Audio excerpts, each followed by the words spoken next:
Glória ao nome do Senhor. Tito, capítulo 2, nossa leitura hoje, continuando a nossa palavra sobre qualidade de vida e de uma forma integral. Deus certamente quer nos ver vivendo em qualidade em todas as áreas da nossa vida. Tito, capítulo 2. Mas você ensine o que está de acordo com a sã doutrina. Quanto aos homens idosos, que eles sejam moderados, respeitáveis, sensatos, sadios na fé, no amor e na perseverança. Do mesmo modo, quanto às mulheres idosas, que tenham conduta reverente, não sejam caluniadoras, nem escravizadas a muito vinho, que sejam mestras do bem, a fim de instruírem as jovens recém-casadas a amar o marido, os filhos, a serem sensatas, puras, boas donas de casa, bondosas, sujeitas ao marido, para que a palavra de Deus não seja difamada. Do mesmo modo, quanto aos mais jovens, exorte-os, para que em todas as coisas eles sejam moderados. Seja você mesmo um exemplo de boas obras. No ensino, mostre integridade, reverência, linguagem sadia e irrepreensível, para que o adversário seja envergonhado, não tendo nada de mal a dizer a nosso respeito. Quanto aos servos, que sejam em tudo obedientes ao seu Senhor, dando-lhe motivo de satisfação, que não sejam respondões, nem furtem, mas que deem prova de toda fidelidade, a fim de que em todas as coisas manifestem a beleza da doutrina de Deus, nosso Salvador. Porque a graça de Deus se manifestou, trazendo a salvação a todos. Ela, ou seja, a graça, nos educa para que, renegadas a impiedade e as paixões mundanas, vivamos neste mundo de forma sensata, justa e piedosa, aguardando a bendita esperança e a manifestação da glória do nosso grande Deus e Salvador, Jesus Cristo. Ele deu a si mesmo por nós, a fim de nos remir de toda iniquidade e purificar para si mesmo um povo exclusivamente seu, dedicado à prática de boas obras. Ensine estas coisas, também exorte e repreenda com toda autoridade, que ninguém despreze você. Continuando, a palavra que o Espírito Santo traz através de Paulo para o pastor Tito, pastor de uma igreja na ilha de Creta. Nós percebemos que mesmo sendo a igreja gerada pelo Espírito Santo, e é o Espírito Santo que edifica a igreja, o Espírito Santo também exorta os líderes, aos pastores, exorta a igreja para que ela possa buscar viver uma vida de qualidade, uma vida cristã legítima. Temos falado isso em muitos momentos, que a Bíblia foi escrita para edificar o povo de Deus. A palavra de Deus, ela é direcionada sobretudo para a preservação do remanescente, ou seja, nós que entendemos e somos igreja do Senhor Jesus, a palavra de Deus, ela foi escrita para nos corrigir, nos qualificar, nos purificar, para nos amadurecer. Por isso, a partir do capítulo 2, depois de Paulo falar sobre os falsos ensinos e os falsos mestres, ele dá uma palavra direta para Tito, para esse líder. No versículo 1 ele diz: mas você, a palavra não é para os outros, a palavra de Deus é para nós, e para você, e aí ele vai nos dar mais conselhos para uma vida de qualidade. E ele diz, em primeiro lugar, cultive uma vida que tenha prazer na sã doutrina, cultive a sã doutrina no seu coração. Ele fala no versículo 1, quanto a você, ensine o que está de acordo com a sã doutrina. Amado, nós precisamos amar a palavra de Deus, não usando-a como a gente quer, mas nós precisamos amar, estudar, conhecer a doutrina pura. E a pura doutrina, amado, resumidamente, é o Evangelho do Senhor Jesus. E o Evangelho é o Senhor Jesus, é a pessoa do Senhor Jesus. A sã doutrina é amar, olhar para Jesus, aprender com Jesus, imitar Jesus, amar como Jesus, agir como Jesus agiria. A sã doutrina é andar os passos de Jesus. Então Paulo está dizendo, se os falsos mestres e as falsas doutrinas, ou se a tendência humana de às vezes manipular a Bíblia para poder falar o que ele mesmo quer ouvir, deve ser vencida. Como? Tenha prazer no conhecimento do Evangelho de Jesus. É interessante olhar as cartas de Paulo às igrejas do Novo Testamento, que ele não tinha várias respostas para vários problemas. As igrejas passavam situações difíceis, ele não tinha uma variedade de respostas, a resposta era sempre uma só. A igreja de Corinto vivia no orgulho, na divisão, na sensualidade. Ele dizia: volte ao Evangelho. A igreja de Colossos estava inclinada para voltar ao legalismo judaico, assim como a igreja da região da Galácia. Ele diz: volte ao Evangelho. As 7 igrejas da Ásia Menor, atual Turquia, que recebem cartas específicas de Jesus em Apocalipse, para todas elas Jesus diz o quê? Ouça o Espírito Santo. E a todas elas ele diz: eu sou o Alfa e o Ômega, eu passeio no meio da igreja, olhem para mim. Amado, viver uma vida de qualidade espiritual é olhar para Jesus, manter o foco nele, como lá em Hebreus diz, olhando firmemente. Se você olhar para Jesus e imitá-lo, você vai ter nele a resposta para lidar com os dilemas da vida. Em segundo lugar, para a gente ter qualidade de vida, e aí Paulo instrui Tito a fazer isso, a exortar a igreja, nós precisamos honrar a palavra de Deus com todas as nossas atitudes. Busque honrar a palavra de Deus com todas as suas atitudes diárias, no dia a dia. Há muitas pessoas que acham que viver o cristianismo é vir à igreja, fazer algo dentro da reunião da igreja, ir para casa, viver uma vida comum. E Paulo está mostrando aqui que não. Sabe por que nós temos baixa qualidade de vida espiritual? Porque nós reduzimos a vida espiritual, entre aspas, ao que a gente faz dentro da igreja, ou quando a gente pega a Bíblia. Vida espiritual, ela inclui tudo que você faz no seu dia a dia. Então Paulo vai instruir a igreja a honrar o Senhor nas práticas diárias, e ele vai aí por classe. Ele começa com os homens, os irmãos perceberam, versículo 2, homens idosos, e aqui o idoso não é apenas a pessoa por causa da idade avançada, mas é homens adultos, tenha postura de homem adulto. Se você é do Senhor, honre a palavra. De qual maneira? Sendo moderado, respeitável, sensato, sadio na fé, no amor, na perseverança. Seja alguém que dá exemplo de temor de Deus. Às vezes nós nos perdemos nos nossos excessos, nas nossas imaturidades, insensatez. Ele diz: tenha a sobriedade de um homem de Deus, para que outros olhem para você e tenham você como um exemplo de um homem sadio na fé, moderado, firme, perseverante. Quantas mulheres, versículo 3, mulheres também aí adultas, tenham uma conduta reverente, se portem como uma mulher de Deus. Para quê, irmãos? Para honrar a palavra. E ele fala isso dentro da sua própria casa. Não sejam caluniadoras, se envolvendo com conversas e palavras que não edificam e que difamam.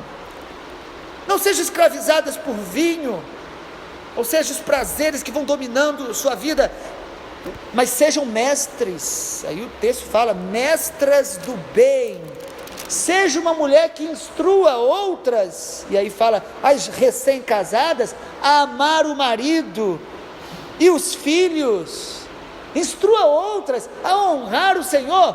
Quantas pessoas que hoje ensinam que casamento não é uma coisa muito boa, que filhos é algo negativo. Ela está dizendo o contrário. Honre ao Senhor, honrando a família, ensinando as mais novas a amar o marido, a cuidar bem dos filhos, a cuidar bem da casa. Você honra o Senhor no seu dia a dia, com atitudes práticas dentro do lar.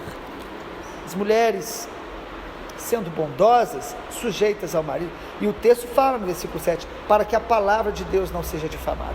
Amado, a sua atitude no dia a dia pode honrar ou difamar a palavra de Deus. E quanto aos jovens, no versículo 6, a palavra é, exorte os jovens para que em todas as coisas sejam moderados.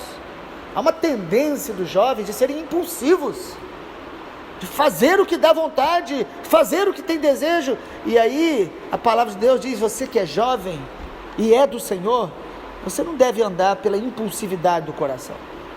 Aprenda a ser moderado, aprenda a ouvir, aprenda a refrear os seus impulsos e ser aconselhado por outras pessoas antes de tomar decisões, antes de agir precipitadamente. Então, amado, nós precisamos olhar para Tito capítulo 2 e perceber que para a gente ter qualidade de vida, nós precisamos honrar o Senhor no nosso dia a dia. Ele fala aí também para o próprio Tito. Você percebeu no versículo de número 7? E seja você um exemplo de boas obras. Ninguém escapa da palavra de Deus, amado. Ela é para todos. Você, Tito, seja exemplo no ensino, na integridade, na reverência, no respeito, na honra, na linguagem sadia e irrepreensível. Para quê, irmãos? Para que o adversário seja envergonhado. E os servos, versículo 9 e 10. Aqueles que estão trabalhando em algum lugar e você tem alguém que te supervisiona, te lidera. O texto diz que os servos devem fazer o que, irmãos? Obedeça ao seu Senhor e dê-lhe motivo de satisfação. Você não gosta quando contrata alguém e a pessoa trabalha bem? Você não fica feliz e realizado? O texto está dizendo: seja assim onde você trabalha. Sabemos que no contexto aqui do Novo Testamento tem muito a ver às vezes com aquela relação de escravo com o Senhor, mas, amado, isso se aplica no nosso trabalho dia a dia. Você deve ser alguém que dá testemunho de Jesus, trabalhando de maneira que o seu patrão se alegre, de maneira, o texto fala, dando motivo de satisfação, não sendo respondão, dando prova de fidelidade, para que em todas as coisas se manifeste a beleza da doutrina de Deus, o nosso Salvador. A beleza do Evangelho, ela é vista quando a gente pratica, não é quando você fica falando apenas que você é de Jesus. Nós precisamos glorificar a Deus com as nossas atitudes. E em último lugar, nós vamos perceber em Tito capítulo 2, que para a gente ter qualidade de vida, nós precisamos nos submeter à transformação do poder da graça de Deus na nossa vida. Nós precisamos estar sendo transformados pelo poder da graça de Deus. Versículo de 11 a 14, é muito interessante. No versículo 11 diz: a graça de Deus se manifestou, trazendo salvação a todos. E aí até aqui todos nós concordamos que nós somos salvos pela graça, não é mérito nosso, mas é pelo sangue de Jesus, pela justiça de Jesus, pela santidade de Jesus. Pela graça somos salvos mediante a fé, Efésios capítulo 2, e isto não vem de vós, é dom de Deus, e nisto todos nós concordamos, a graça nos salvou. Porém o versículo 12, muitas pessoas não percebem. O texto diz: ela, ou seja, a graça, nos educa para que, renegadas a impiedade e as paixões mundanas, vivamos neste mundo de forma sensata, justa e piedosa. Sabe o que Paulo está dizendo? A graça de Deus que te salva, ela também transforma o seu caráter, ela também te molda, ela também arranca da gente as paixões mundanas, o domínio da carne.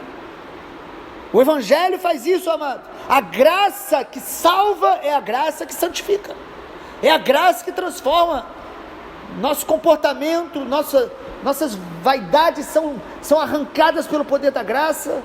Nós precisamos nos submeter a essa graça para que a gente tenha qualidade de vida, senão nós vamos passar a vida toda justificando os nossos erros, transferindo responsabilidade das nossas transgressões, dizendo que foi algo dos nossos pais, dizendo que foi algo do meio, do contexto que nós estamos, mas esquecemos de algo: a graça de Deus é suficiente para nos santificar, para nos tornar semelhante a Jesus. A graça de Deus, o texto diz que ela nos educa. Que coisa maravilhosa. Nós precisamos de reeducação do caráter. Muitas pessoas que esquecem que é a palavra de Deus e a graça de Deus que vai transformando um homem ímpio num homem piedoso, santificado. Um homem imoral num homem com coração santo, puro. Uma pessoa que se irrita com facilidade, uma pessoa difícil de lidar, uma pessoa mansa, uma pessoa que tem domínio próprio. A graça de Deus faz isso, amado. O Evangelho do Senhor Jesus transforma o nosso caráter dia a dia, nos santifica. A graça, como alguns acreditam, seria apenas a misericórdia de Deus, porque nós somos pecadores. Mas não é isso que a Bíblia diz. A graça não é liberdade para pecar, como alguns acreditam. Alguns dizem, agora nós estamos no tempo da graça, e usam isso para dizer que vive de qualquer maneira. Graça não é liberdade para pecar. Graça é poder de Deus para libertar do domínio do pecado. Poder de Deus para libertar do domínio do pecado. Nós teremos uma luta contra o pecado, mas ele não pode nos dominar. É a graça que faz isso, vai nos moldando. A graça salva, santifica e mais, a graça nos prepara para testemunhar e fazer as boas obras, porque o texto diz aí, Deus purificou para si mesmo um povo exclusivamente seu, dedicado à prática de boas obras. Então a graça é a única forma de sermos salvos, é pela graça, mas a graça nos leva a fazer as boas obras. E concluindo, é a graça que nos prepara para a volta do Senhor Jesus. No versículo 13, aguardando a bendita esperança e a manifestação da glória do nosso grande Deus e Salvador, Jesus Cristo. A graça de Deus, ela nos lembra todo dia que o nosso Senhor Jesus está voltando. Isso faz com que a nossa vida tenha prioridades, tenha valores, tenha transformações, tenha intensidade na nossa busca por Deus, tenha fogo no nosso coração, porque a graça de Deus é o amor e o poder dele agindo na nossa vida, não pelos nossos méritos, mas pelo sangue de Jesus, pelo sacrifício do nosso Senhor e Salvador Jesus. Vamos orar. Pai, nós te louvamos porque a tua graça é melhor do que a vida. A tua graça nos basta no meio das dificuldades. A tua graça, ela excede ao nosso entendimento. Pela graça fomos salvos e pela graça somos transformados. Pai, eu oro nessa manhã que o Senhor multiplique a manifestação da tua graça em nossa vida e aumente a nossa fé, para que possamos, confiantes na tua graça, crescer em santificação, em boas obras, crescer na sã doutrina, crescer no testemunho de Jesus, no nosso dia a dia, em cada área da nossa vida, para que a qualidade de vida eterna se manifeste em nome e para a glória de Jesus. Amém, Senhor.